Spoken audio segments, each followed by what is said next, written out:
একটু পর জাবিদ এসে বলল, স্যার ইঞ্জিনে প্রবলেম হয়েছে আর তেলের ট্যাঙ্কি প্রায় ফাঁকা। হৃদ গাড়ি থেকে নেমে রাগে গাড়িতে একটা লাথি মারলো।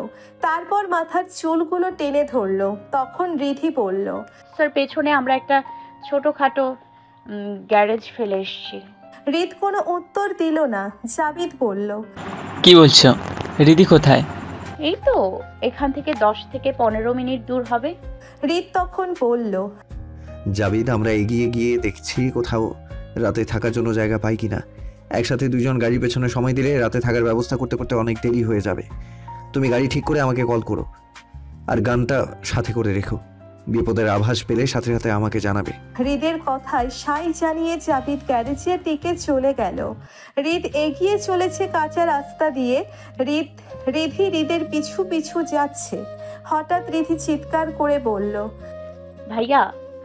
রিধির চিৎকার শুনে পিছনে তাকালো হৃদ। রিধির দিকে রাগী দৃষ্টি নিক্ষেপ করে বলল, কি হয়েছে? এভাবে চিৎকার করছিস কেন? সারাদিন তো তেমন কিছু খাসনি, তবুও গলার জোর কমেনি। রিধি মুখ বাঁকিয়ে বলল, ওইদিকে একটা ঘর দেখা যাচ্ছে। তো এটা ভালোভাবে বললেই হতো, এভাবে চিল্লাচ্ছিস কেন? উত্তর দিল না রিধি। এগিয়ে গেল ঘরের দিকে। সহসা আকাশে ঘন মেঘ দেখা দিল।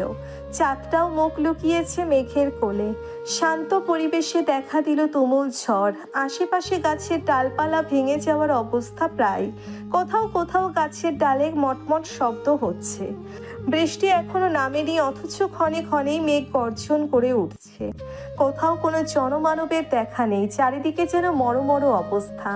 যদিও গ্রামের সন্ধ্যার পরেই মানুষের আনাগোনা কমে যায়, তার মধ্যে ঝড় হলে তো কথা নেই। ঘন ঘন কালো মেঘ পেরিয়ে যখন ধূলি ধরার বৃষ্টির ফোঁটা টুপটাপ করে ঝরে পড়ল, হৃদ আর রিধি তখন অজ্ঞাত বাড়িটির উঠোনে গিয়ে ঠাঁই নিল। উঠোনে দাঁড়িয়েই হৃদ বলে উঠল, অসম্ভব, আমি এখানে থাকতে পারবো না। কেমন কাদা কাদা হয়ে গেছে চারদিকে। রিধি তখন বলল, ভাইয়া মাটির উঠোন তো, তাই এমন হয়েছে। তাছাড়া এখানে আপনি হোটেল পাবেন কোথায়, তার মধ্যে এমন ঝড়। উত্তর দিল না হৃদ। চুপচাপ ঘরটি দরজা খুলে ভিতরে ঢুকে গেল।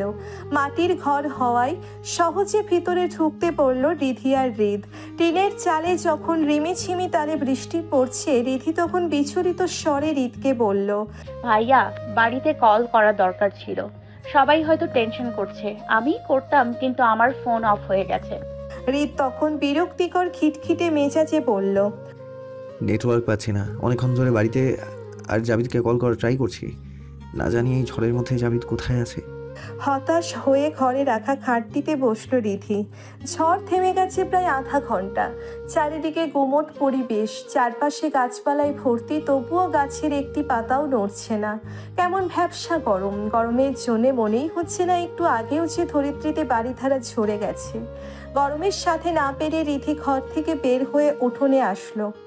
সেখানে হৃদ প্রায় 1 ঘন্টা যাবৎ নেটওয়ার্ক পাওয়ার চেষ্টা করছে। সবকিছুই বিরক্ত লাগছিল তার। তাই ভাবলো সামনের গাছগাছালির মাঝে গিয়ে একটু প্রাণ ভরে নিঃশ্বাস নিয়ে আসা যাক। শহরে তো এমন পরিবেশ তেমন পাওয়া যায় না। তাছাড়া অন্যরকম একটা এক্সপিরিয়েন্সও হয়ে যাবে। কুড়ে ঘর পেরিয়ে রিধি গাছপালা ঘেরাও একটা জায়গায় আসলো। হৃদ ফোন নিয়ে ব্যস্ত থাকায় রিধিকে খেয়াল করেনি। আকাশের জলজল করা চাঁদটা দীপ্তি ছড়াচ্ছে চারিদিকে।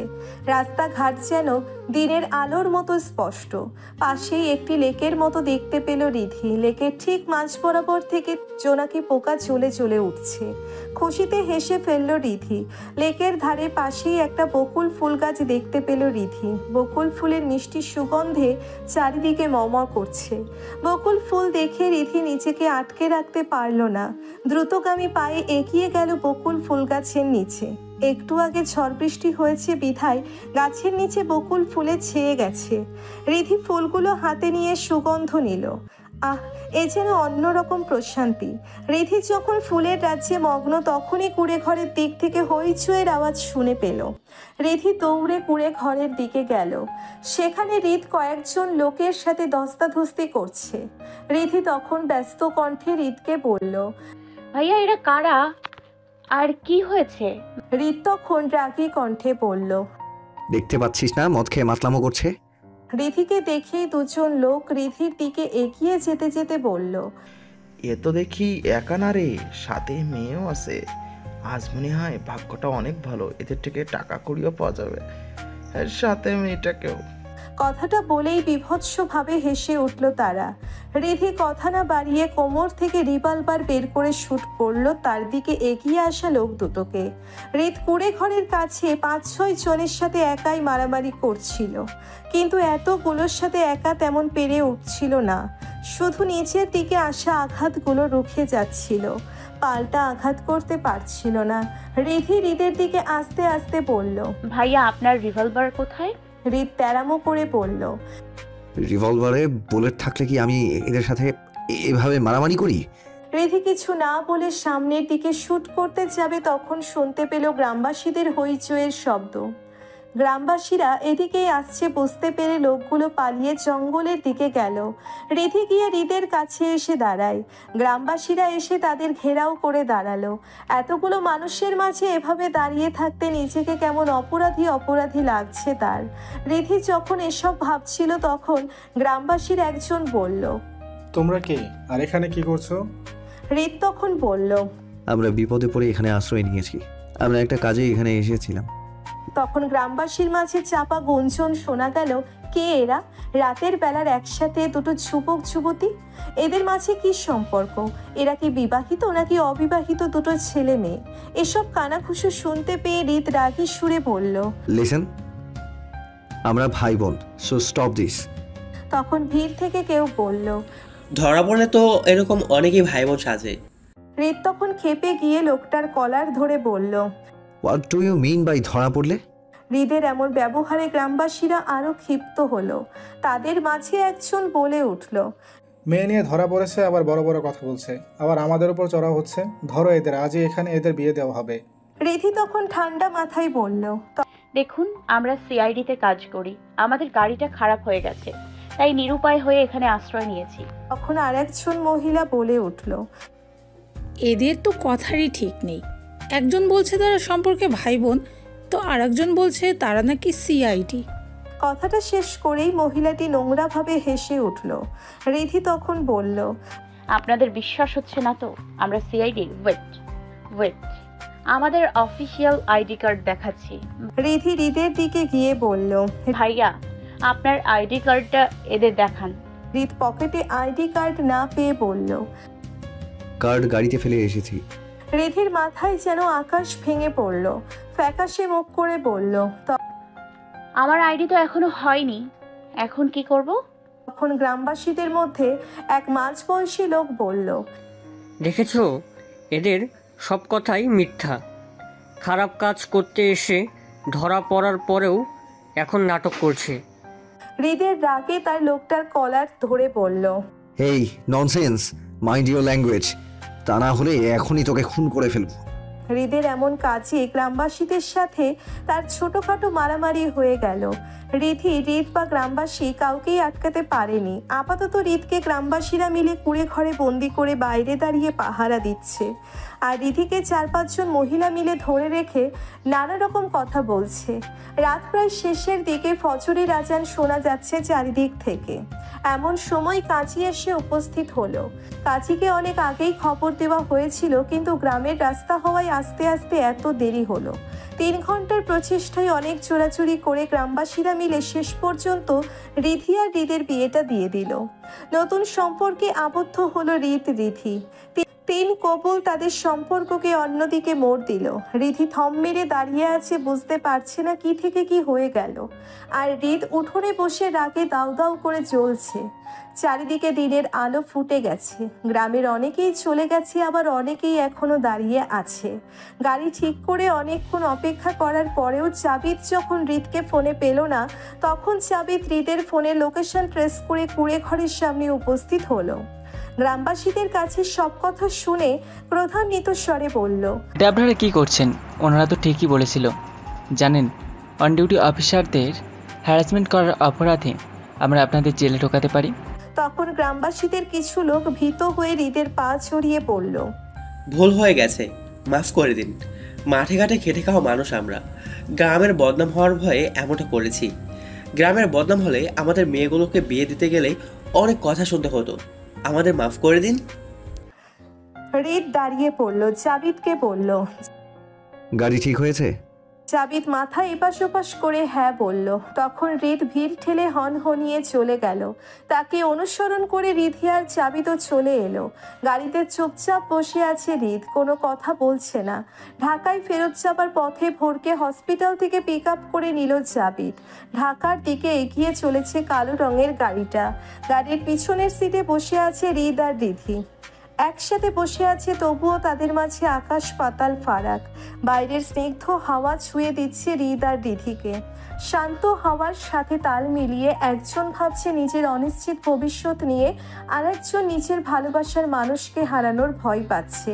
তপ্ত দুপুর, সূর্য তখনও খা খা করে ক্ষণপ্রভা ছড়াচ্ছে। এমন সময় বাড়ির গেটের সামনে প্রেস রিপোর্টারদের দেখে একটু বিরক্ত হলো হৃদ। বাড়িতে ঢুকতেই হৃদের বাবা ইস্তিয়াক চৌধুরী বলল, এসব কি হচ্ছে হৃদ? তুমি নাকি রিধিকে বিয়ে করেছো? হৃদ গা ছাড়া ভাবে বলল, তোমাদের এসব কে বলেছে? বাইরে নিউজ রিপোর্টার দেখেছো নিশ্চয়, তাদের কাছ থেকেই জেনেছি। কোথা থেকে জেনেছি তার থেকে বড় কথা হচ্ছে কথাটা সত্য নাকি মিথ্যা। এসব রিপোর্টারদের আমি বিশ্বাস করি না। এরা টাকার লোভে পড়েও অনেক সময় ফেক নিউজ ছড়ায়। হৃদ তখন ক্লান্ত কণ্ঠে পরিবারের সবাইকে সব খুলে বলল। রিধি তখনও বাড়ির এক কোণে চুপচাপ দাঁড়িয়ে আছে, কোনো কথা বলছে না সে। সবকিছু কেমন স্বপ্নের মতো লাগছে তার। মনে হচ্ছে ঘুম ভেঙে লেগেই সব ঠিক হয়ে যাবে। লন্ডনে কোনো এক শহরে মদের গ্লাস হাতে নিয়ে বসে আছে একজন। নিকুশ কালো অন্ধকার ছুঁয়ে দিচ্ছে তাকে। দিনের বেলা, তবুও আলোর ছিটে ফোঁটা মাত্র নেই। ঘরের সব দরজা জানালা বন্ধ করে রাখা। মদের বোতলটা মেঝেতে আছাড় দিয়ে ভেঙে হৃদের ছবির দিকে তাকিয়ে বলল, ঋষাদ চৌধুরী হৃদ, তোর জীবন আমি বিষিয়ে দেব। তোর সব কাছের মানুষকে আমি কেড়ে নেব। আজ যেমন তোর ভালোবাসার মানুষ থেকে তোকে দূরে করলাম, ঠিক তেমন করে তছনছ করে দিব তোর জীবন। নিঃশ্বাস নিতে ভয় পাবে তুই, মরার জন্য চটফট করবি, কিন্তু মরতে পারবি না। কথাটা বলেই বিভৎসভাবে হেসে উঠল লোকটি। কি ঝড় আসতে চলেছে হৃদের জীবনে। হৃদের সব কথা শুনে হৃদের বাবা ইস্তিয়াক চৌধুরী বলল, সব কথা বুঝলাম হৃদ, তোমাদের যে এখানে কোনো হাত নেই তাও বুঝতে পারছি, কিন্তু এত কিছুর মাঝে মেইন কথা হচ্ছে তোমার আর রিধির বিয়ে। সেটা তো হয়ে গেছে, আর তাছাড়া এই বিয়েতে আমাদের তেমন কোনো আপত্তি নেই। যদিও প্রথমে শুনে রেগে গেছিলাম, কিন্তু এখন যখন সব হয়েই গেছে আর আপত্তি করে লাভ নেই। তুই কি বলিস অয়ন? শেষের কথাটা রিধির বাবা অর্থাৎ তার নিজের ছোট অয়নের দিকে তাকিয়ে বলল ইস্তিয়াক চৌধুরী। অয়ন চৌধুরী কিছু বলবে তার আগেই হৃদ ক্ষিপ্ত স্বরে বলল, অসম্ভব, এটা হতে পারে না। হৃদের মা ইরিনা চৌধুরী তখন বলল, এখানে অসম্ভবের কিছু নেই হৃদ, বিয়েটা হয়ে গেছে, তাই মেনে নেওয়াই উত্তম। হৃদ মায়ের দিকে তাকিয়ে বলল, কখনোই না, আমি রিধিকে বউ হিসেবে মানি না। এটা জাস্ট একটা বিয়ে বিয়ে খেলা ছিল, আর কিচ্ছু না। ইস্তিয়াক চৌধুরী তখন রেগে গিয়ে বলল, বিয়ে কোনো খেলা নয় হৃদ, 3 কবুলের জোরে তোমরা আবদ্ধ। এত সহজ না এটা ভেঙে ফেলা। তোমার ভাগ্যে রিধি ছিল, তাই এমনটা হয়েছে। মানি না, আমি কিচ্ছু মানি না। আমি অহনাকে ভালোবাসি আর অহনাকেই বিয়ে করব। এ নিয়ে আর কোনো কথা শুনতে চাই না আমি। কথাটা বলেই বাড়ি থেকে বের হয়ে আকরাম হাসান কেবিনে এসেছিল হৃদ। আকরাম হাসান তাকে কল করে এখানে ডেকেছিল। হৃদ আসতেই হৃদের কাছ থেকে সব শুনে তিনি বললেন, হৃদ, তুমি টেনশন করো না, প্রেসের দিকটা আমি সামলে নেব। আমার মনে হয় এইসব কেউ ইন্টেনশনালি করছে, তুমি অ্যালার্ট থেকো। হৃদ কিছু না বলে কেবিন থেকে বের হয়ে গেল। আজ 2 দিন হলো অহনার সাথে তার কোনো কথা হয়নি। কিভাবে সবকিছু অহনাকে বোঝাবে? অহনা তাকে বুঝবে তো? বিকালের দিকে বাড়িতে ফিরল হৃদ। মনে তার অহনার চিন্তা। ঘরের লক খুলে তার ঘরে রিধিকে বসে থাকতেই হৃদ ক্ষিপ্ত হয়ে বলল, তুই আমার ঘরে কি করছিস? রিধি কিছু বলতে যাবে তার আগেই রিধিকে কিছু বলতে না দিয়ে রাগী হাতে ড্রেসিং টেবিল থেকে ফুলদানিটা ভেঙে হৃদ বলল, একদম বউ সাজতে আসবি না বলে দিচ্ছি। তোর জন্য সব হয়েছে। হ্যাঁ, তোর জন্যই হয়েছে। তুই কি ভেবেছিস তোকে আমি মেনে নেব? কখনোই না। আমি শুধু অহনাকে আর অহনাকেই ভালোবাসি। অহনা ছাড়া আমার লাইফে আর কেউ আসতে পারবে না। তুই তো কখনোই না। কথাগুলো শুনে রিধিরও একটু রাগ হয়। রিধি রেগে আঙ্গুল উঠিয়ে বলল, শুনুন মিস্টার রিশাদ চৌধুরী হৃদ, আমি আপনাকে স্বামী হিসেবে মানি না।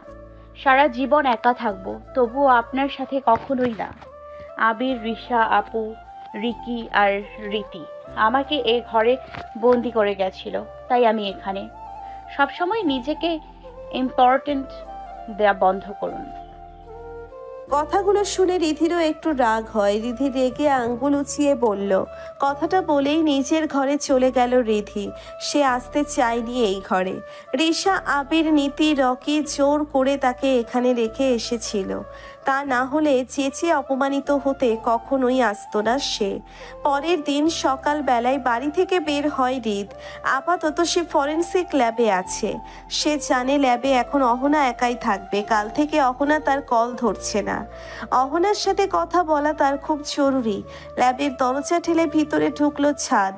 হৃদকে দেখেই অহনা বলতে লাগলো, আমি এসব কি শুনছি হৃদ? তুমি নাকি হৃদিকে বিয়ে করেছো? অহনা, তুমি শান্ত হও, আমি তোমাকে সব বলছি। অহনা তখন কান্না জড়িত কণ্ঠে রেগে বলল, কি বলবি তুই? কি বলার আছে তোর? কিচ্ছু বলার নেই তোর। সব কিছু শেষ করে দিয়েছিস তুই। আমার এতদিনের বিশ্বাস ভালোবাসা সব ভেঙে দিয়েছিস তুই। কথাটা বলেই কান্নায় ভেঙে পড়ল অহনা। তখনই ল্যাবের দরজা ঠেলে ভিতরে ঢুকলো রিধি আর জাবিদ। রিধিকে দেখে অহনার রাগ যেন আকাশ ছুঁই ছুঁই হয়ে গেল। যতই হোক নিজের ভালোবাসার মানুষকে কেউই অন্য কারো হতে দেখতে পারে না। অহনা রিধির গালে থাপ্পড় মেরে কান্না করতে করতে বলল, কিভাবে পারলে রিধি আমার কাছ থেকে হৃদকে কেড়ে নিতে? তুমি তো জানতে আমি হৃদকে কতটা ভালোবাসি। আমি তো তোমাকে নিজের বোনের মতো দেখতাম। কিভাবে পারলে আমার বিশ্বাস ভেঙে দিতে? বলো রিধি, বলো। সে তো চায়নি হৃদকে বিয়ে করতে, সবটাই তাদের ইচ্ছের বিরুদ্ধে হয়েছে। কিন্তু অহনা তো এখন সব শুনতে নারাজ। হৃদ অহনার হাত ধরে বলল, আমার কথাটা শোনো অহনা। অহনা হৃদের হাত ছাড়িয়ে কাঁদতে কাঁদতে ল্যাব থেকে বের হয়ে গেল। হৃদও অহনার পিছু পিছু আসলো। অহনা গাড়ি না নিয়ে রাস্তার মাঝ বরাবর হেঁটে চলেছে। এমন চলাতে থাকলে যে কোনো সময় অ্যাক্সিডেন্ট হতে পারে। হৃদ বারবার অহনাকে ডাকছে, কিন্তু অহনা সাড়া দিচ্ছে না।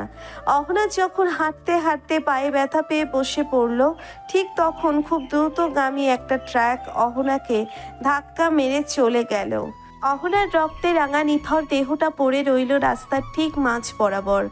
অহনার এমন অবস্থা দেখে হৃদ যেন অনুভূতি শূন্য হয়ে গেল। হৃদের হাত পা কাঁপতে লাগলো। নিজেকে কেমন অসহায় লাগতে শুরু করলো হৃদের। ক্ষণকাল পরে হৃদ দৌড়ে গেল অহনার কাছে। অহনাকে দ্রুত হসপিটালে নিয়ে আসলো।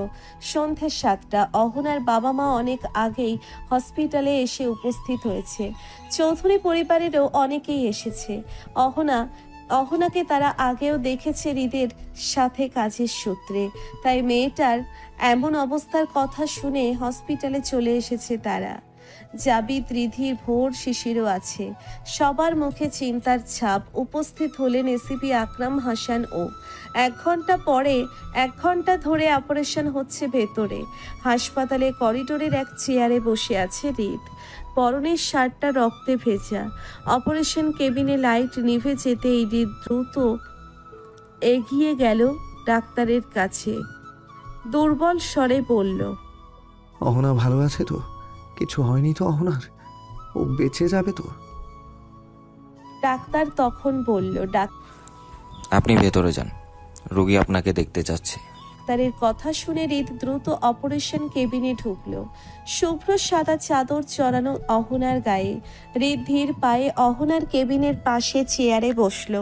হৃদ বসতেই অহনা আঁথু আঁথু করে তাকিয়ে বলল, জানো হৃদ, যখন শুনলাম তুমি হৃদিকে বিয়ে করেছো, তখন নিজেকে কেমন মিথ্যে মনে হচ্ছিল। ভালোবাসা শব্দটাকে মিথ্যে মনে হচ্ছিল। কিন্তু আমি ভুলে গিয়েছিলাম ভাগ্য বলে কিছু আছে। তুমি তো আমার ভাগ্যেই ছিলে না। বিধাতা তো তোমাকে হৃদির ভাগ্যে লিখে রেখেছিল, তাই তোমাকে আমি হারালাম।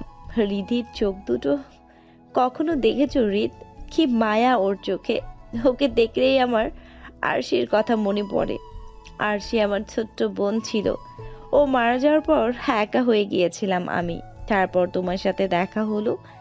তার কিছুদিন পর রিধির সাথে। রিধির কথা বলার ধরন, হাসি দেখেই আমার বোনটার কথা মনে পড়তো। তাই ওকে এত স্নেহ করতাম। রিধিকে কখনো ছেড়ে দিও না রিত। আমি রিধির মাঝে থেকেই তোমাকে ভালোবাসবো। ওই তোমার জন্য পারফেক্ট। রিধি, কষ্ট দিও না রিত।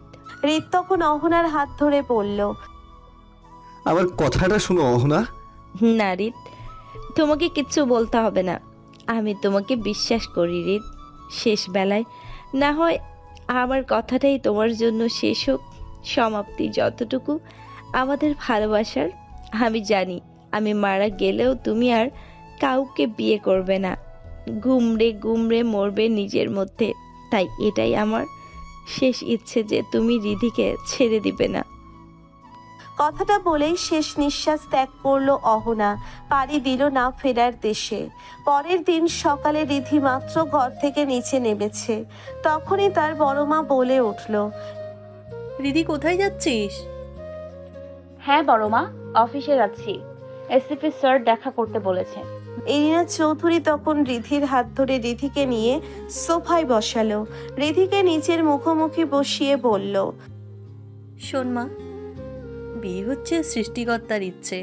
তিনি কার সাথে কাকে বেঁধে রেখেছেন তা একমাত্র তিনিই জানেন। তিনি চেয়েছেন বলেই তোর সাথে হৃদয়ের বিয়েটা হয়েছে। তিন কবুল বলে তোরা স্বামী স্ত্রী বন্ধনে আবদ্ধ হয়েছিস।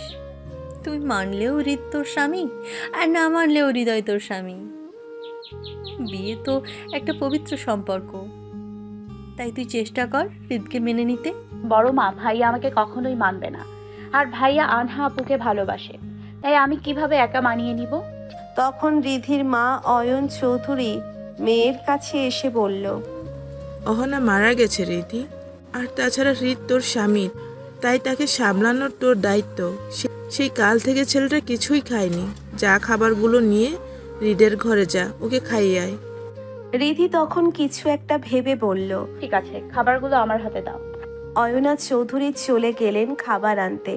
আর ইরিনা চৌধুরী রিধির মাথায় হাত বুলিয়ে দিয়ে বললেন, লক্ষ্মী মা আমার। ঘরের মেঝেতে স্থির হয়ে বসে আছে হৃদ। তার চারিদিকে ঘরের বিভিন্ন জিনিসের ভাঙা টুকরো পড়ে আছে। চুলগুলো অগোছালো হয়ে আছে। হৃদের ধবধবে সাদা মুখটা লাল হয়ে আছে। তখনই দরজা ঠেলে ভিতরে এলো রিধি। খাবারগুলো টেবিলে রেখে এগিয়ে গেল হৃদের দিকে। হৃদের কাঁধে হাত দিয়ে বলল, ভাইয়া কাল থেকে কিচ্ছু খাননি আপনি। মা, বড় মা চিন্তা করছে আপনার জন্য। আসুন কিছু খেয়ে নেবেন। হৃদ মেঝের দিকে তাকিয়ে বলল, আমার ঘর থেকে বের হয়ে যা রিধি। রিধি এক ঘুমে শুয়ে পড়ল। আপনি খেয়ে নিন, আমি চলে যাব। হৃদ তখন ক্ষিপ্ত হয়ে দাঁড়িয়ে রিধির হাতটা মুচড়িয়ে মুচড়িয়ে ধরে বলল, বউ হতে এসেছিস, বউয়ের অধিকার দেখাতে এসেছিস। একদম আমার সাথে বউগিরি দেখাতে আসবি না। তোর জন্যই সব হয়েছে। তোর জন্যই অহনা চলে গেছে আমার থেকে দূরে থাকবি। একদম আমার আশেপাশে আসার চেষ্টা করবি না। রিধি তখন হাত ঘুরিয়ে হৃদের কাছ থেকে নিজের হাত ছাড়িয়ে হৃদের কলার ধরে বলল, আপনার আশেপাশে আসার বা থাকার কোনো ইচ্ছে নেই আমার। আর যদি বলেন আমার জন্য এসব হয়েছে, তাহলে ভেবে দেখবেন আপনিও তার জন্য সমান দায়ী। আমি তো পরিস্থিতির শিকার মাত্র। মা, বড় মা চিন্তা করছিল তাই এসছিল। তা না হলে আপনার ঘরে আসার কোনো ইচ্ছেই নেই আমার। আর রইল বাকি এই সম্পর্ক। 6 মাস শেষ হলে আমি আপনাকে ডিভোর্স দিয়ে দিব। আপনার মতো নোংরা মস্তিষ্কের মানুষের সাথে আমিও থাকতে চাই না। কথাটা বলেই হৃদের ঘর থেকে চলে গেল রিধি।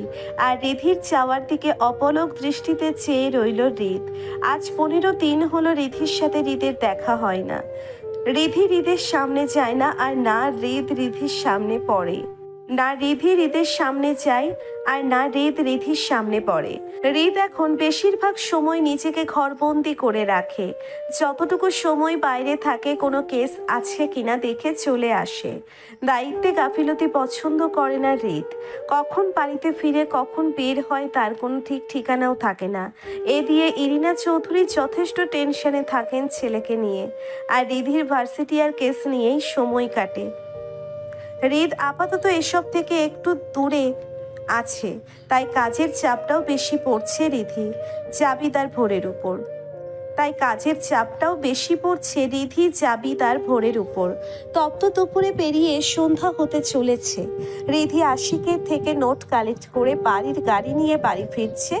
এমন সময় একটা লেকের কাছে হৃদকে শুয়ে থাকতে দেখে ড্রাইভারকে গাড়ি থামাতে বলে ড্রাইভার গাড়ি থামাতেই রিধি দৌড়ে চলে গেল হৃদের কাছে। যাওয়ার আগে ড্রাইভারকে গাড়ি নিয়ে বাড়িতে চলে যেতে বলল। হৃদের মাথার কাছে দাঁড়িয়ে রিধি বলল, ভাইয়া আপনি এখানে কি করছেন? যে কোনো সময় বিপদ হতে পারে, যে কেউ হামলা করতে পারে। হৃদ তখন হালকা চোখ বেয়ে রিধির হাত ধরে রিধিকে বসালো। রিধি বসতেই হৃদের মুখ থেকে একটা গন্ধ পেয়ে খানিক দূরে সরে গেল। রিধি চোখ খিচে বলল, ছি ভাইয়া, আপনি মদ খেয়েছেন? হৃদ তখন হাত দিয়ে দেখিয়ে বলল, না না, বেশি খাইনি তো, এই এতটুকু খেয়েছি। ছি, আপনি এসব খেয়েছেন? ভাবতে ঘৃণা হচ্ছে আমার। হৃদ তখন রিধির হাতটা ধরে বলল, আমি তোকে অনেক অপমান করি তাই না রিধি? রিধি জবাব দিল না। আচমকাই হৃদ রিধির কোলে মাথা রেখে বাচ্চাদের মতো কেঁদে দিল। বুকে হাত দিয়ে বলল, জানিস রিধি, আমার এখানে ব্যথা হচ্ছিল, তাই তো একটু খেয়েছি। হয়েছে, এখন গাড়িতে উঠুন, বাড়ি ফিরতে হবে, রাত বাড়ছে। হৃদকে ড্রাইভিং সিটের পাশে বসিয়ে সিট বেল্ট লাগিয়ে দিল রিধি। তারপর গাড়ি ড্রাইভ করে বাড়ি এলো। বাড়ির সবাই যার যার ঘরে ঘুমিয়ে আছে। হৃদকে তার ঘরে শুইয়ে চাদর চড়িয়ে দিল হৃদের শরীরের। তারপর নিজের ঘরে চলে আসে রিধি। পরের দিন রিধি হৃদের ঘরে সকালের খাবার দিতে এলো। হৃদ তখন শাওয়ার নিয়ে মাত্র বের হয়েছে। তাদের ঘরে টেবিলের উপর খাবারের প্লেটটা রেখে রিধি বলল, আশা করি খাবার দিয়ে গেলাম বলে ভাববে না বউগিরি দেখাচ্ছি। বড় মা পাঠালো তাই এসছি। হৃদ তখন রিধির দিকে তাকিয়ে বলল, থ্যাঙ্কস। রিধির সামনে পিছনে তাকিয়ে দেখলো কেউ আছে কিনা। তখন হৃদ বলল, এমন করছিস কেন? রিধি বোকা বোকা চোখে চেয়ে বলল, না মানে থ্যাঙ্কস কাকে বললেন তাই দেখছি। হৃদ বিরক্তি নিয়ে বলল, তোকেই বলেছি, কাল বাড়িতে নিয়ে এসেছিলি তাই। রিধি খিলখিল করে হাসি দিয়ে বলল, দ্য গ্রেট রিশাদ চৌধুরী হৃদ থ্যাঙ্কস বলছে, তাও আবার অয়নিকা চৌধুরী রিধিমাকে। এ কি সম্ভব? মদের ঘোর কি এখনো কাটেনি নাকি আপনার? হৃদ রাগী চোখে তাকাতেই রিধি হাসি থামিয়ে বলল, ওকে সরি, এমনি একটু মজা করছিলাম, আর করব না, আসি আমি। কথাটা বলে হৃদের ঘর থেকে চলে গেল রিধি। 3 দিন পরে আকরাম হাসান বেশ গম্ভীর হয়ে চেয়ারে বসে আছে। হৃদ সেই আগের মতো ফর্মাল গেটআপে এসেছে আজ। হৃদের পিছনেই বেশ সতর্কতার সাথে দাঁড়িয়ে আছে রিধি, ভোর, শিশির আর জাবিদ। নিরাপত্তা ভেঙে হৃদ বলল, এনি প্রবলেম স্যার? আকরাম হাসান গম্ভীর হয়ে বলল, আমার কাছে খবর আছে হৃদ, দেশের বাইরে থেকে বড় কোনো নারী পাচারকারী আমাদের দেশে আসছে। বেশ উঁচুতলায় হাত আছে তার, তোমরা সতর্ক থেকো। হাতের অন্য কেসগুলোর জন্য থেকে এই কেসটা বিশেষভাবে দৃষ্টি রেখো, কেমন? হৃদ তখন কিছু একটা ভেবে পাকা হেসে বলল, আসতে দিন স্যার, ঘুঘু নিজে যে ধরা দিতে যাচ্ছে আমরা কেন মানা করব? দেখি ঘুঘুটা কত বড় মাপের হলেই না খেলে মজা পাবো। পর হাসান ব্যস্ত স্বরে বললেন, লোকটা কিন্তু মারাত্মক হৃদ। আকরাম হাসান ব্যস্ত স্বরে বললেন।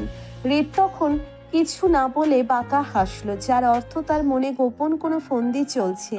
লন্ডনে আমি আসছি হৃদ, খুব তাড়াতাড়ি আসি। এইবার হিসেবটা সামনাসামনি হবে। অনেকটা হলো লুকোচুরি খেলা, গিয়ে দেখতে হবে না তো কতটা ভেঙে পড়েছিস তুই? কথাটা বলেই বীভৎস হাসি দিল লোকটি। তপ্ত দুপুরে ক্লান্ত শরীর নিয়ে বাড়ি ফিরল হৃদ। সিঁড়ি বেয়ে যখন উপরে উঠবে তখন তার মা এরিনা চৌধুরী বলল, হৃদি এখনো বাড়ি আসেনি। হৃদির ভার্সিটি ছুটি হয়ে গেছে অনেকক্ষণ। বাড়িতে কোনো গাড়ি নেই যে ওকে আনতে যাবে। তুমি তোমার গাড়িটা নিয়ে যাও আর ওকে নিয়ে এসো। হৃদ তখন কিছু বলতে যাবে তার আগে এরিনা চৌধুরী বলল, আমি কোনো কথা শুনতে চাই না হৃদ, যা বললাম তাই করো। হৃদ নিরুপায় হয়ে বের হলো গাড়ি নিয়ে। ভার্সিটির সামনে গাড়ি থামিয়ে এদিক ওদিক তাকালো হৃদ, কিন্তু কোথাও রিধিকে না দেখতে পেয়ে গাড়ি থেকে নামলো। বাড়ির গাড়ি আসতে দেরি হচ্ছে দেখে রিধি বন্ধুদের সাথে ফুচকা খেতে চলে গেছিল। ফুচকা খেয়ে এসে হৃদকে দাঁড়িয়ে থাকতে দেখে রিধি বলল, আপনি এখানে কি করছেন? হৃদ পেঁচিয়ে উত্তর দিল। ভার্সিটিতে ভর্তি হতে এসেছি। রিধি ভ্রু কুচকে বলল, কি আপনার না পড়াশোনা কমপ্লিট? আমি আবার ভর্তি হব, তোর কোনো সমস্যা? ছাগল কোথাকার, গাড়িতে গিয়ে বস। আপনি নিতে এসেছেন যে? হৃদের সোজা উত্তর, বাড়িতে কেউ ছিল না তাই। অনেক দিন পর চৌধুরী বাড়ির সকলে একসাথে খেতে বসেছে। ছোট বড় সকলের কথার শব্দে গমগম করছে চৌধুরী বাড়ি। খাওয়ার মাঝে ইস্তিয়াক চৌধুরী বলে উঠলেন, তোমার আর রিধির বিয়েটা নিয়ে কিছু ভেবেছো রিদ? সকলেই খাওয়া থামিয়ে হৃদের দিকে দৃষ্টি দিল। শুধু হৃদ আর রিধি নিচের দিকে তাকিয়ে মনোযোগ দিয়ে খাচ্ছে, যেন খাবার থেকে দৃষ্টি সরালেই খাবার পালিয়ে যাবে। হৃদের কোনো উত্তর না পেয়ে ইস্তিয়াক চৌধুরী একটু বিরক্ত হলেন। মাঝে মাঝে ছেলের এমন গা ছাড়া ভাব তাকে প্রচণ্ড বিরক্তিতে ফেলে। ছেলের উত্তর না পেয়ে তিনিই বলতে শুরু করলেন, দেখো রিদ, আমাদের বংশে ডিভোর্সের কোনো রীতি নেই, আর না আছে দ্বিতীয় বিয়ের। আমি চাইলে আমার রিধিমাকে আরো ভালো ঘরে বিয়ে দিতে পারবো, কিন্তু আমি চাই না তোমাদের সম্পর্কটা ভেঙে যাক। বাবার কথার কোনো জবাব না দিয়ে খাওয়া শেষ করে নিজের ঘরে চলে গেল হৃদ। এতে ইস্তিয়াক চৌধুরীর প্রচণ্ড রাগ হলো, কিন্তু প্রকাশ করলো না। রাত তখন 11টা, চারদিকে অন্ধকারের ঘন ঘটা। দূরে সোডিয়ামের হালকা আলো চলছে একটি দোকানে। দোকানটা অনেক রাত পর্যন্ত খোলা থাকে। ছাদের কিনারে পা ঝুলিয়ে বসে আছে হৃদ। তখনই রিধি পেছন থেকে বলল, কি হয়েছে ভাইয়া, এত রাতে এখানে ডেকেছেন কেন? রিধির কথায় রিধির দিকে তাকালো হৃদ। রিধি তখনও ঘুমে ঝিমুচ্ছে। তা দেখে হৃদ বলল, হাতে মুখে পানি দিয়ে আয়, কথা আছে। হৃদের কথা মতো রিধি হাত মুখে পানি দিয়ে এসে দাঁড়িয়ে বলল, বলুন কি বলবেন, যার জন্য আমার এত স্বাদের ঘুমটা ভাঙালেন? হৃদ সামনের দিকে তাকিয়ে বলল, আমার মতো পা ঝুলিয়ে বস। রিধিও বিনা বাক্যে তাই করলো। কিছুক্ষণ চুপ থেকে হৃদ বলল, আমাদের বিয়েটা নিয়ে আমাদের ফ্যামিলি খুব সিরিয়াস। এ হাত ছিল না, কথাটা যেমন সত্য তেমন এটাও সত্য। তোর আর আমার মধ্যে মিল কখনোই হবে না। এখন তুই কি চাস? রিধি তখন বলল, আমি আমার আগে ফ্যামিলির কথাই ভাববো।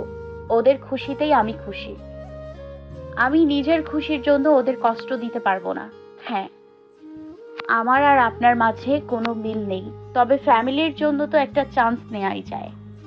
যেহেতু 6 মাসের আগে ডিভোর্স হবে না, তাই এই 6 মাস আমরা দেখি আমাদের সম্পর্কে কোনো পরিবর্তন আসে কিনা। যদি আসে তো নতুন করে সব হবে, আর যদি না আসে তো ডিভোর্স। আর এই কয়দিন আমরা আগের মতোই থাকবো, আগে যেমন লাইফ লিড করতাম। রিধির কথা শুনে হৃদ ভেবে বলল, ওকে, তুই যা বলছিস তাই হবে। পরের দিন চৌধুরী বাড়ির ছোটরা একটা রেস্টুরেন্টে বসে আছে। মূলত রিশার বিয়ে উপলক্ষে নিশা তার রিশা ট্রিট দিচ্ছে সকলকে। হৃদ যদিও আসতে চাচ্ছিল না, কিন্তু বাড়ির সবচেয়ে ছোট সদস্য নীতি আর রকির চোরাচুরিতে আসতে হয়েছে। সবাই সবার পছন্দের খাবার খাচ্ছে আর কথা বলছে। এমন সময় নিশাত বলে উঠল, ভাইয়া, আপনাদের ট্রিটটা কবে দিচ্ছেন? হৃদ নিশাতের দিকে তাকিয়ে বলল, কিসের ট্রিট বলো তো? নিশাত হাসি হাসি মুখে বলল, কিসের আবার? এই যে আমার শালিকাকে এখন ভাবি রাখতে হবে, তার জন্য। কথাটা শুনে রিধি খক খক করে কেসে উঠল।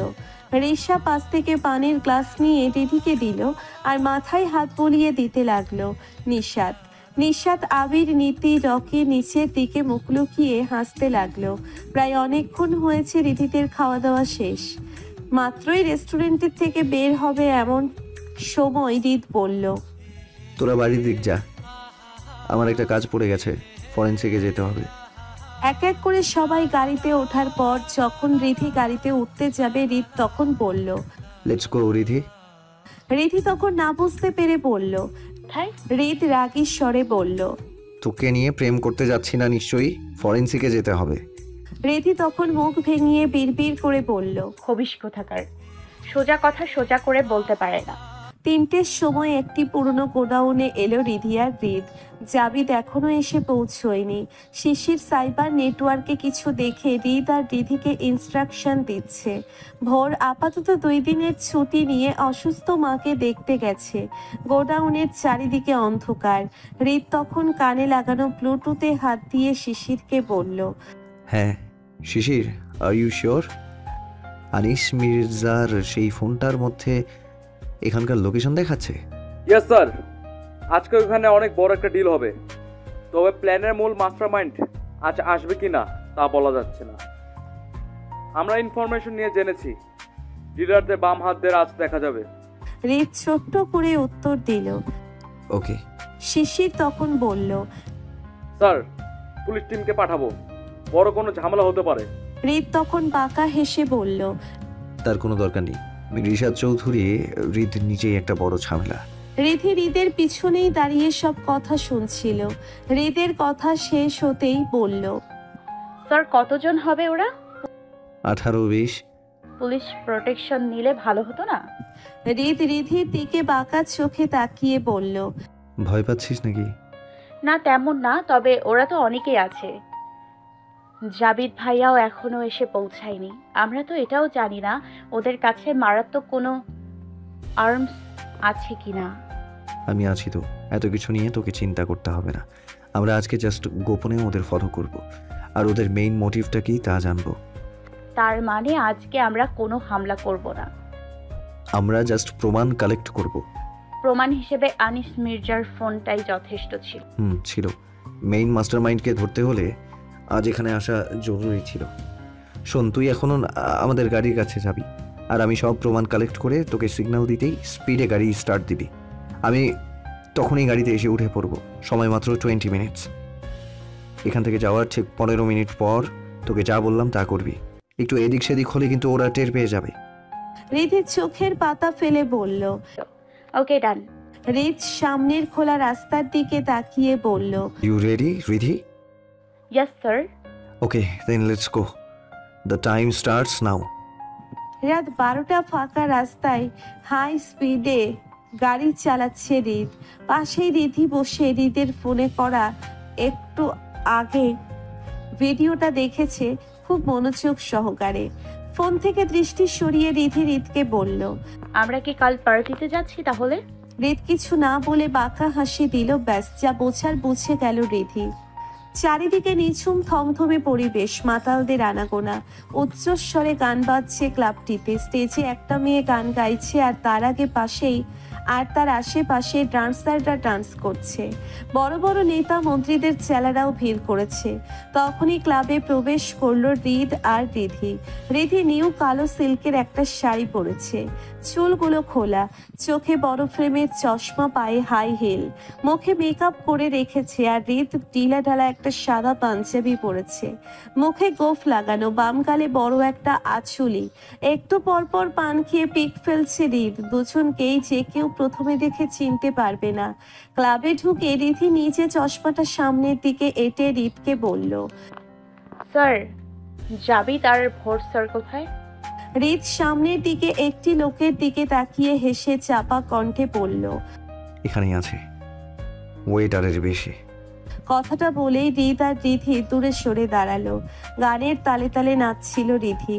তখন পেছন থেকে কেউ তার কোমরে হাত দিবে তার আগেই হৃদ হাতটা ধরে বলে, কি মিস্টার, মেয়ে দেখলেই হাত বাড়াতে ইচ্ছে করে? লোকটি রাগে গিয়ে চলে গেল সেখান থেকে। একটু দূরে এসে কাউকে কল করে বলল, হ্যাঁ, কালো শাড়ি পরা মেয়েটা, তুলে নে ওকে, আমি বসকে নিয়ে আসছি। প্রায় আধা ঘন্টা পর জাবিদ হৃদের কাছে এসে বলল, স্যার রিধিকে কোথাও দেখছি না। তখনই ভোর এসে ব্যস্ত স্বরে বলল, স্যার রিধি কিডন্যাপড, রিধিকে কেউ তুলে নিয়ে গেছে। কথাটা শুনে বিভৎসভাবে হাসলো হৃদ। তার দেখে জাবিদ বলল, স্যার আপনি হাসছেন? হাসবো না তো কি করবো, আমার তো লোকগুলোর জন্য চিন্তা হচ্ছে। বেচারাদের আজই শেষ দিন হবে, জানে না কাকে তুলে নিয়ে গেছে। ও মেয়ে হতে পারে, কিন্তু এমনি এমনি কোনো রেকমেন্ডেশন ছাড়া সিআইডিতে চান্স পাইনি। ভোর তখন উৎসুক কণ্ঠে বলল, হৃদ আপনি নিশ্চিত হচ্ছেন কিভাবে যে রিধির কিছুই হবে না? তখন বলল, একটা কথা কি জানো ভোর, আমার মাইন্ড যেমন শার্পলি কাজ করে, যতটা ঠান্ডা মাথায় আমি আইডিয়া বের করি বিপদের সময়ও, ঠিক ততটাই শার্পলি গুলি চালায় রিধি। ওর লক্ষ্য সহজে ভ্রষ্ট হয় না। ওর এই একটা জিনিস আমি মানতে বাধ্য। স্যার আমরা তাহলে কি করব এখন? সামনে দাঁড়ানো লোকটাকে ফলো করব। ওকে ফলো করলেই আমরা রিধি অবধি পৌঁছে যাব। অন্ধকার একটি ঘরে বন্দি রিধি, তাকে চেয়ারের সাথে বেঁধে রাখা হয়েছে। চোখ খুলে কাউকে না দেখে হাতটা মুচড়ামুচড়ি করে কোমর থেকে একটা ছোট চাকুর মতো কিছু বের করলো। সতর্কতার জন্য রিভলভারের সাথে চাকুটা এনেছিল সে। চাকু দিয়ে হাতে রশি কেটে পায়ে আর অন্যান্য বাঁধন খুলল রিধি। এমন সময় দরজা খোলার আওয়াজ পেয়ে দরজার পিছনে লুকিয়ে পড়ল সে। দরজা ঠেলে ভেতরে ঢুকলো একটি লোক। লোকটি কাউকে না দেখে উচ্চস্বরে দলের অন্য সদস্যদের ডাকবে এমন সময় রিধি ছেলেটার মাথায় মেরে ঘরে বন্দি করে দেয়।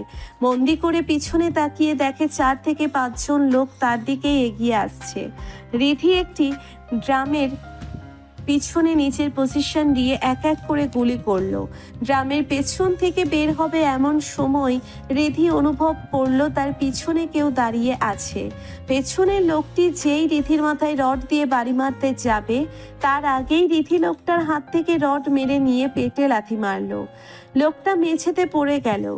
রিধি লোকটাকে মেঝে থেকে উঠিয়ে পেছনের হাত মুচড়াতেই মাথায় বন্দুক ঠেকিয়ে বলল, বল ডকুমেন্টগুলো কোথায়? কিসের ডকুমেন্ট? কাল যে বিদেশি ডিলারদের সাথে ডিল হলো তার ডকুমেন্ট। আমি জানি না। ও তুই জানিস না? তাহলে তোকে বাঁচিয়ে রেখেও লাভ হবে না। আমি আবার ইউজলেস মানুষ দেখতে পারি না। কথাটা বলেই রিধি লোকটাকে গুলি করবে এমন সময় হৃদ উপস্থিত হলো একটা লোককে নিয়ে।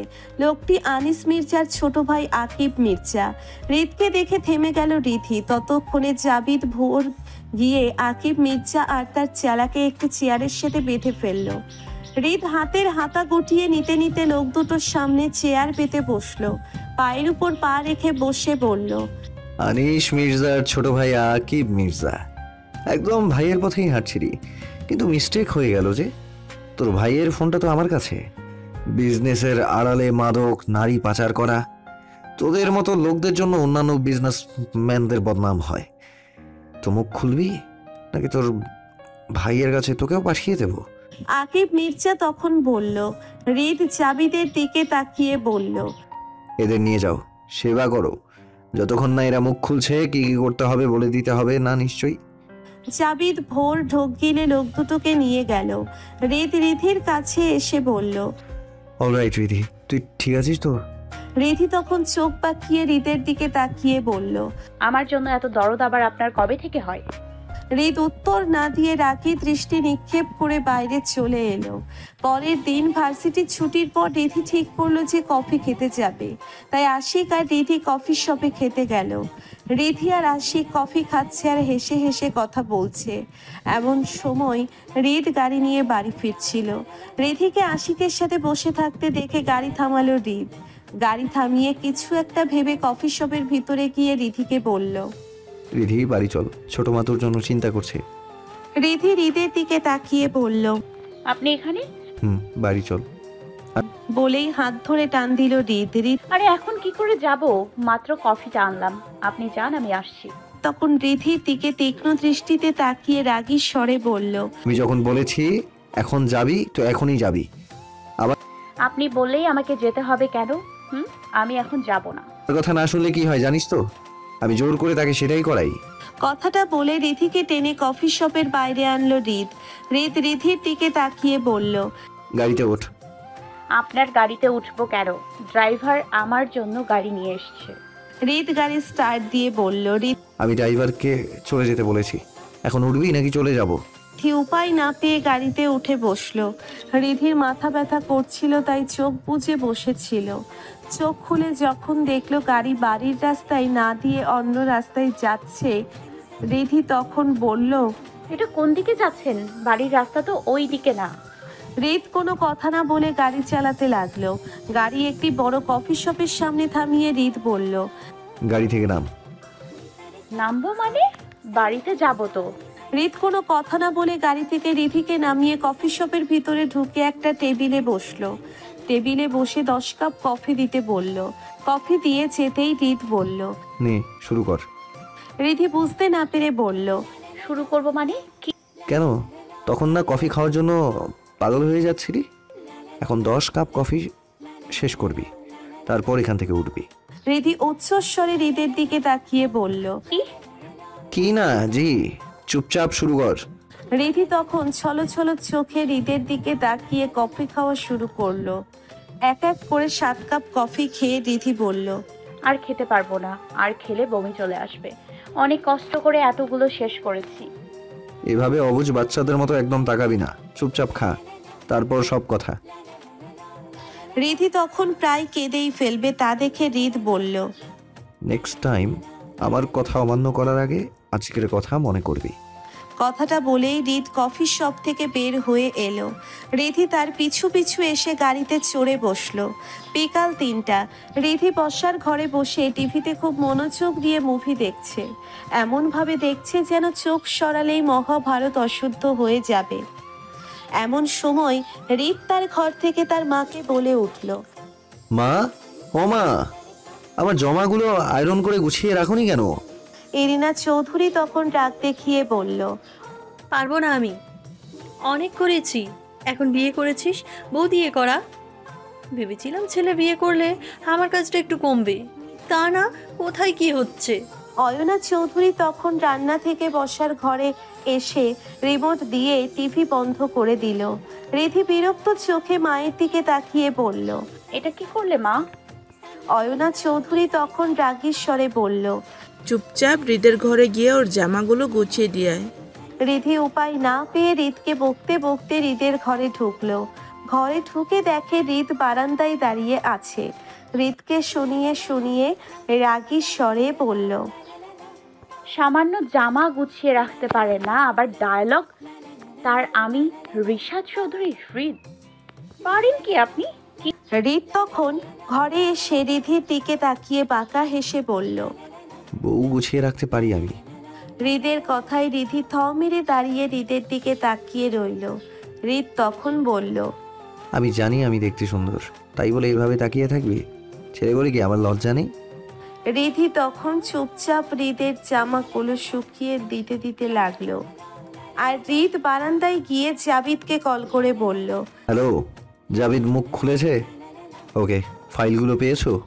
ওকে গুড, আসছি আমি। হৃদ ঘরে এসে রিধিকে বলল, রিধি, মায়ের কথা ভেবে দেখলাম মা ঠিকই বলেছে। বিয়ে করেছি তারপরেও মাকে দিয়ে সব করাচ্ছি, এটা একদমই ঠিক হচ্ছে না, মাতৃ অন্যায় হচ্ছে। তাই আজ থেকে আমার জামাগুলো তুই গুছিয়ে দিবি। মাতৃ অন্যায় আবার কি? মাথা খারাপ? কখনোই না, আমি পারবো না। একদিন দিলাম এই অরে। সেটা বোঝার বয়স তোর হয়নি। আমি এলোমেলো অগোছালো ঘর একদম পছন্দ করি না, তাই প্রতিদিন ঘর গুছিয়ে জামা কাপড় সব গুছিয়ে দিবি। ভালোই দিলে ভালো, তা না হলে দুপুরের কথা মনে আছে নিশ্চয়ই? ভুলে গেলে ভালোই, আমি আবার জোর করে কাজ করিয়ে ভালোবাসি। কথাটা বলে বাঁকা হেসে চলে গেল হৃদ। রাত 10টায় বাড়ি ফিরল হৃদ। বাড়ির সবাই যার যার ঘরে চলে গেছে। নিচে পানি খেতে এসেছিল রিধি। এমন সময় হৃদকে দেখে চমকে গেল রিধি। হৃদের হাত থেকে কলকল করে রক্ত পড়ছে। রিধি দৌড়ে হৃদের কাছে গিয়ে বলল, এ কি, আপনার হাতে কি হয়েছে? হৃদ কিছু না বলে রিধিকে জড়িয়ে ধরে কেঁদে দিল। রিধি হতভম্ব হয়ে দাঁড়িয়ে রইল। কি থেকে কি হলো বুঝতে পারল না রিধি। হৃদকে ছাড়িয়ে হৃদের ঘরে নিয়ে গেল, হাতে ব্যান্ডেজ করে দিল, তারপর খাবার হৃদের ঘরে দিয়ে চলে গেল। রাত 12টা। কেন যেন ঘুম আসছে না রিধির। হৃদকে ওভাবে কাঁদতে দেখে মনটা কেমন যেন করছে। তাই উঠে ঠিক করলো হৃদের ঘরে একবার উকি দিয়ে হৃদকে দেখে চলে আসবে। রিধি উঠে এসে হৃদের ঘরের সামনে দাঁড়িয়ে উকি দিয়ে দেখলো হৃদ কেমন যেন কেঁপে কেঁপে উঠছে। তাই হালকা পায়ে এগিয়ে গেল ঘরের ভিতরে। ঘরের ভিতরে গিয়ে দেখে হৃদ কেমন করে যেন শুয়ে আছে। তাই মাথায় হাত দিতেই বুঝলো হৃদের জ্বর এসেছে। কি করবে বুঝতে পারলো না রিধি। বড় মাকে কিভাবে ডাকবে? সে তো রাতে ঘুমের ট্যাবলেট খেয়ে ঘুমায়। মায়ের রাত জাগলে প্রেশারে প্রবলেম হয়। তাই রিধি নিজেই একটা বাটিতে কাপড় ভিজিয়ে হৃদের কপালে দিতে লাগলো। তারপর হৃদকে ডেকে উঠিয়ে ঔষধ খাইয়ে দিল। হৃদ বেহুশের মতো শুয়ে আছে, তারপর হাত পা মুছিয়ে দিল। এভাবেই রাতটা কাটলো রিধির। চারিদিকে দিনের আলো ফুটে গেছে।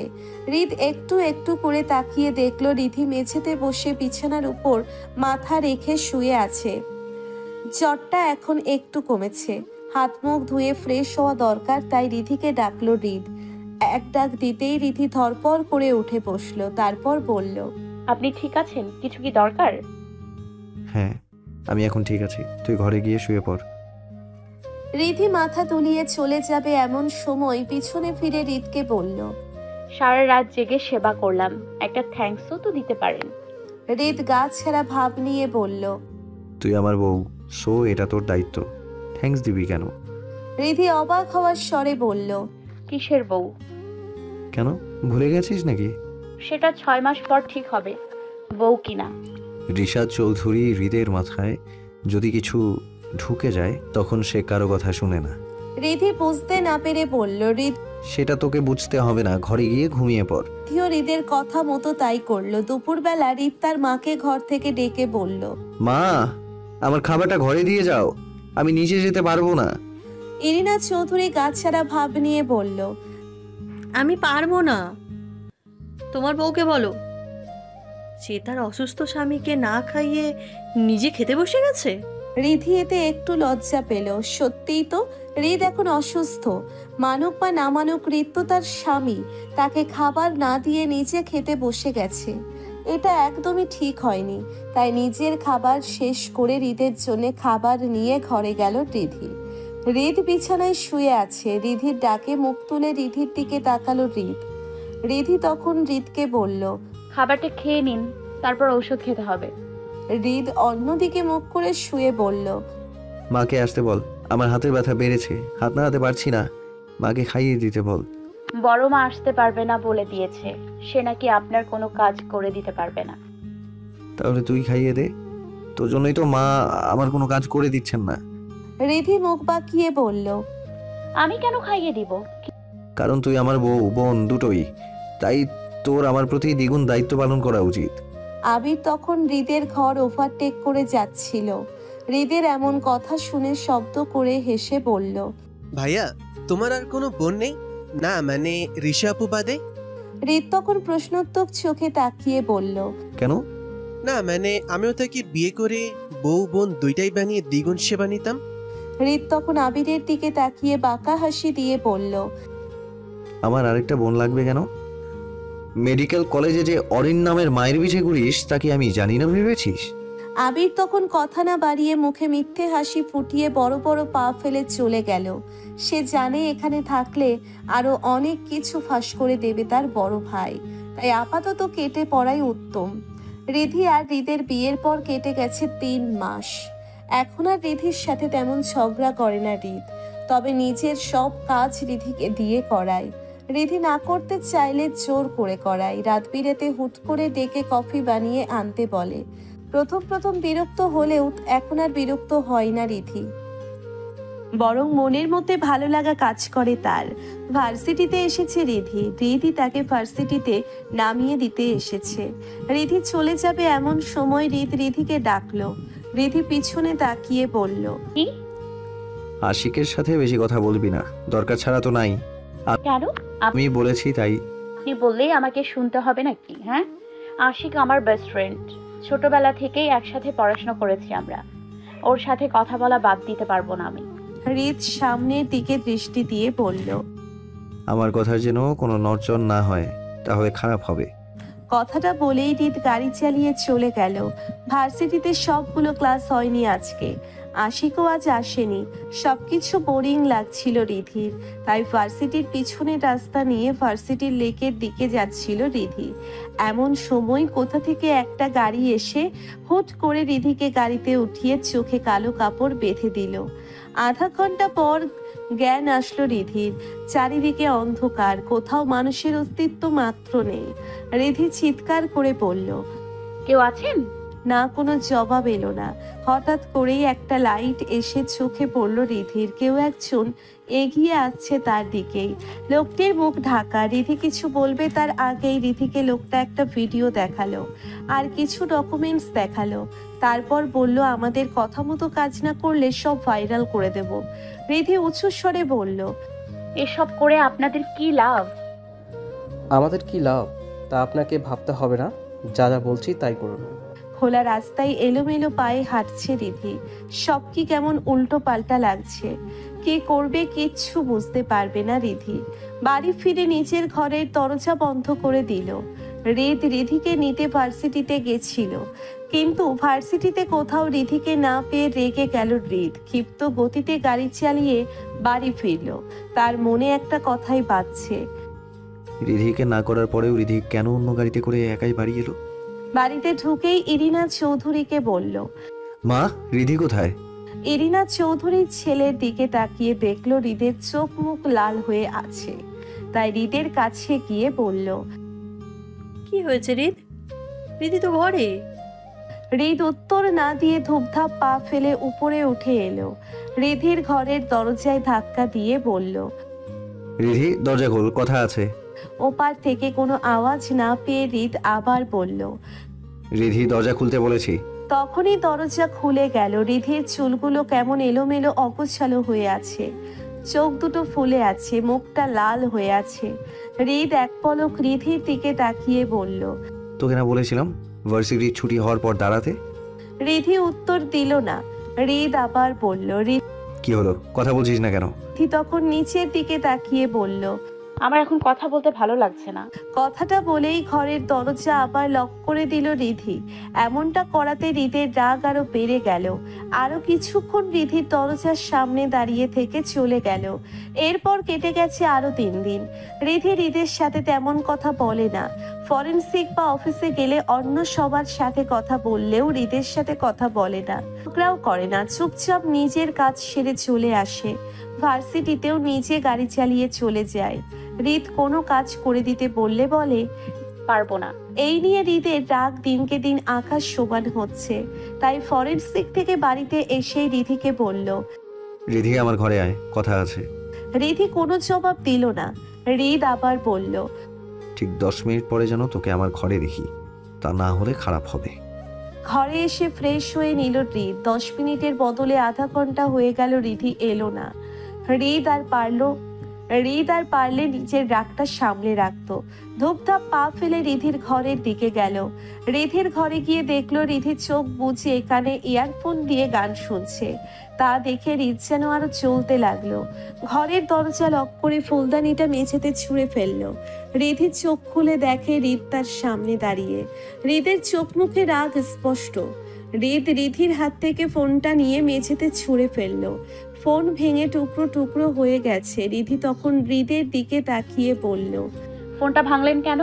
আমার ইচ্ছে হয়েছে তাই ভেঙেছি। আমার ফোন আপনি নিজের ইচ্ছেতে ভাঙবেন কেন? হৃদ তখন রিধির হাত মুচড়িয়ে ধরে বলল, তোর ভাগ্য ভালো যে তোকে এইভাবে আছাড় দেইনি। রিধির চোখ থেকে টুপ করে এক ফোঁটা পানি পড়ল। হাত ছাড়ুন, আমি ব্যথা পাচ্ছি। ছাড়বো না হাত। ঘরে যেতে বলেছিলাম না তোকে, যাসনি কেন? আমার ইচ্ছা হয়েছে তাই যাইনি। হৃদ তখন আরেক হাতে রিধির মুখে চাপ দিয়ে ধরে বলল, বেশি বড় বড় কথা বলছিস, আমার মুখের উপর কথা বলছিস। তোর সাহস দেখে আমি অবাক না হয়ে পারছি না। হৃদ আর কিছু বলবে তখনই তার বাবা ইস্তিয়াক চৌধুরী ডেকে উঠলেন তাকে। হৃদ রিধিকে ধাক্কা দিয়ে ঘর থেকে বের হয়ে গেল। তাল সামলাতে না পেরে রিধি টেবিলের উপর গিয়ে পড়ল, যার ফলে টেবিলের কোণে লেগে রক্ত বের হয়ে গেল। রিধি সোজা হয়ে দাঁড়িয়ে বিছানায় বসে কাঁদতে লাগলো। কেটে গেছে আরো 2 দিন। এই 2 দিন হৃদ কেউই কারোর সামনে আসেনি। শাওয়ার নিয়ে কেবলই ঘরে এসেছে হৃদ। তখনই রিধি দরজার বাইরে দাঁড়িয়ে বলল, আসবো? হৃদ নিজের কাজ করতে করতে বলল। মেঝের দিকে তাকিয়ে রিধি বলল, একটা কথা বলতে এসেছিলাম। হৃদ কাবার থেকে টি শার্ট নিয়ে পড়তে পড়তে বলল, বল। রিধি তখন হৃদের দিকে তাকিয়ে বলল, আমার ডিভোর্স চাই। কথাটা শুনে রিধির দিকে তাকালো। রিধির দিকে তাকিয়ে বলল, কি বললি তুই? রিধি স্বাভাবিক ভাবেই বলল, আমার ডিভোর্স চাই। আমি ডিভোর্সের জন্য আবেদন করতে গিয়েছিলাম। তারা বলছে এত আগে আবেদন করতে হলে আপনাকে ছাড়া তারা আবেদন নেবে না। বাহ, আমাকে না জানিয়ে এত দূরে এগিয়ে গেছিস। রিধি কোনো জবাব দিল না। তুই না সেদিন বললি ফ্যামিলির জন্য সম্পর্কটাকে একটা লাস্ট চান্স দিবি? তখন এই কথা ভেবেছিলাম, এখন চাই না। হৃদ গা ছাড়া ভাবে বলল। আমি তো ডিভোর্স দেব না। রিধি রাগী স্বরে বলল। ডিভোর্স দেবেন না মানে? আপনাকে ডিভোর্স দিতেই হবে। হৃদ আচানক হাসি দিয়ে বলল। তুই জোর করে ডিভোর্স নিবি নাকি? রিধি হৃদের দিকে এগিয়ে আসতে আসতে বলল, দরকার পড়লে তাই করব।